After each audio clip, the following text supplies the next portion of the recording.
CPM-ഉം BJP-യും തമ്മിലൊരു അന്തർധാരയുണ്ട് എന്നാണ്.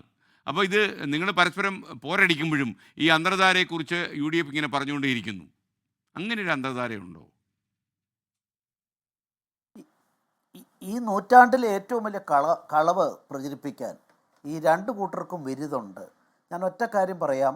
ഇപ്പോൾ വെള്ളാപ്പള്ളിയുടെ പേര് പറഞ്ഞില്ലെങ്കിലും അദ്ദേഹത്തെ ഒറ്റപ്പെടുത്തി ഇല്ലാതാക്കാൻ ഉള്ള ശ്രമമുണ്ട്. അദ്ദേഹത്തിൻ്റെ നിലപാടുകളെ പറ്റിയല്ല ഞാൻ പറയുന്നത്.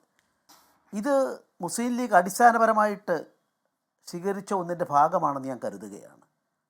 രണ്ടാമത്തോട് ഞാൻ ഇപ്പം മറുപടി പറയാൻ സമയമില്ലാത്തതുകൊണ്ട് ഞാൻ വിശദമായിട്ട് പോകുന്നില്ല.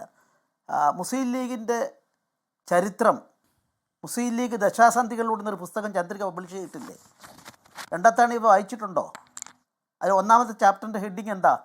ഢാക്കയിലെ സൂര്യോദയം.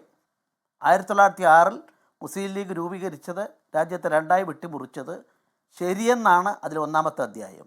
മൂന്നാമത്തെ അധ്യായത്തിൽ പറയുന്നു, ഭാരതാംബയെന്ന് എല്ലാവരും വിളിക്കുന്നു, ബ്രിട്ടീഷുകാർ കരം പിടിക്കാൻ വേണ്ടി കൂട്ടിച്ചേർത്ത ഒന്നിനെ ഭാരതാംബയെന്ന് വിളിക്കുന്നു എന്ന് പറഞ്ഞുകൊണ്ട് ഈ നിലക്കുള്ള ഒരു സമീപനം നിങ്ങളുടെ അന്തർലീനമായിട്ടുണ്ട്. അതുകൊണ്ടാണ് ഈ വെള്ളാപ്പള്ളിയെ ഇങ്ങനെ അദ്ദേഹം പറഞ്ഞ കാര്യങ്ങൾ വസ്തുതാപരമായി പറഞ്ഞു, അതിനെ അനുകൂലിക്കുകയോ പ്രതികൂലിക്കുകയോ ചെയ്യാം.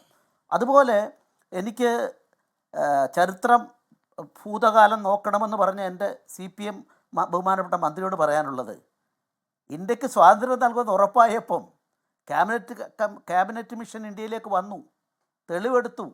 ആ തെളിവെടുത്തപ്പോൾ ഇന്ത്യ ഒന്നായി നിൽക്കണമെന്ന് ഗാന്ധിജി അദ്ദേഹത്തിൻ്റെ മെമ്മോറാണ്ടത്തിൽ ആവശ്യപ്പെട്ടു.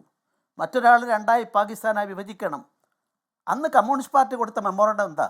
ഇന്ത്യ 16 പരമാധികാര റിപ്പബ്ലിക്കുകളായി മാറ്റണം, അതിന് ഹിതപരിശോധന നടത്തണമെന്ന് ആവശ്യപ്പെട്ടവരാണ്. അപ്പോൾ ഇന്ത്യ ഏകമായി നിൽക്കാൻ നിങ്ങൾ ഒരിക്കലും സമ്മതിക്കില്ല ഈ രണ്ടു കൂട്ടരും. അതാണ് അവരോടുള്ള അടിസ്ഥാനപരമായ ഞങ്ങളുടെ എതിർപ്പ്.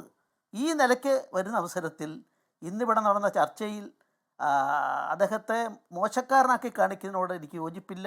അദ്ദേഹം പറഞ്ഞ കാര്യങ്ങൾ വസ്തുതാപരമായി ശരിയാണോ എന്നുള്ളത് അത് ചിന്തിച്ച് മറുപടി പറയാൻ we will have to educate the masses. ജനങ്ങളെ പഠിപ്പിക്കേണ്ട അധ്യാപകരാണ് രാഷ്ട്രീയക്കാർ. നെഹ്റുജി 52 പറഞ്ഞതാണ്. അതുകൊണ്ട് ഈ കേരളത്തെ സംബന്ധിച്ചിടത്തോളം ദേശീയധാരയിൽ നിന്ന് എപ്പോഴും മാറി നിൽക്കുന്നു. 77 അതിൻ്റെ ഉദാഹരണമാണ്. പിന്നെ തിരുത്തിയില്ലേ?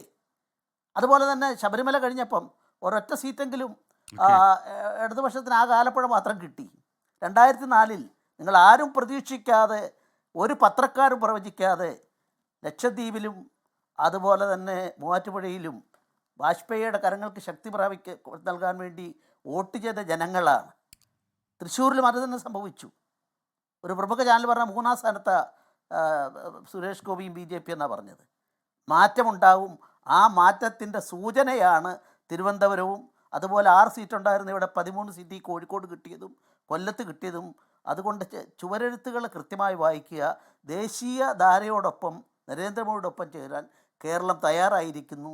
മുമ്പെങ്ങുമില്ലാത്ത സംഘടനാപരമായ ആവേശവും പ്രവർത്തനവും കർമ്മനിരതമായ അണികളുമെല്ലാം എന്നെ 50 കൊല്ലം BJP പ്രവർത്തിച്ച ഈ ആശയത്തിൽ പ്രവർത്തിച്ച എനിക്ക് ഏറ്റവും ആവേശം കിട്ടുന്ന നിമിഷങ്ങളായി ഞാൻ ഈ കാലഘട്ടത്തെ കാണുകയാണ്. ഈ ചർച്ച അവസാനിക്കുമ്പോൾ ഞാൻ ഒന്നുകൂടി ചോദിക്കുന്നു, അടുത്ത തെരഞ്ഞെടുപ്പിൽ ഒരു മുഖമായിരിക്കുമോ P.S. ശ്രീധരൻപിള്ള?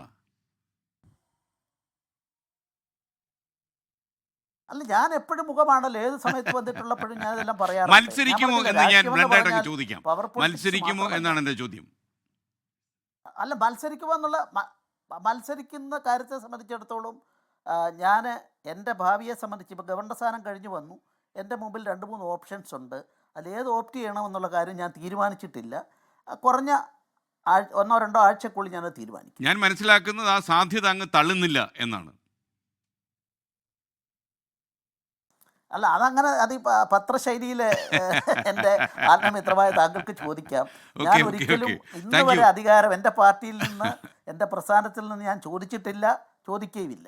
ലോകത്തെവിടെയായാലും ഏത് സമയത്തും 24 വാർത്തകളും ഓഗ്മെന്റഡ് റിയാലിറ്റി പാക്കേജുകളും എക്സ്പ്ലെയിനറുകളും വിശദമായി കാണാൻ ഞങ്ങളുടെ YouTube ചാനൽ നിങ്ങൾക്ക് സബ്സ്ക്രൈബ് ചെയ്യാം.